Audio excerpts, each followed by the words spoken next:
This is a Tootsie Roll model, so you can see where the sticks and the holes on my cake ball should be.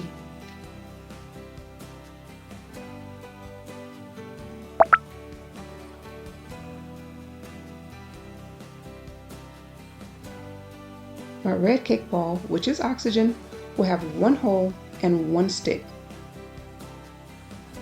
The brown cake ball attached to the red ball will have one hole and one stick next to each other, and they'll fit together something like this.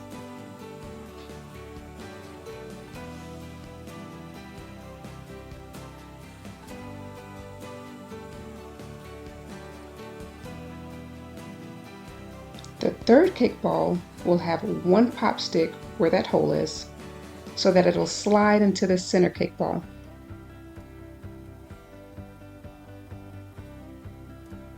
We'll attach the 3 yellow balls, which are my hydrogens, directly to the brown one, so keep watching for that. Again, my center cake ball and my third cake ball will slide together. The center cake ball will have one hole on top and one stick on top and one hole right where that stick is. The final assembly should look something like this.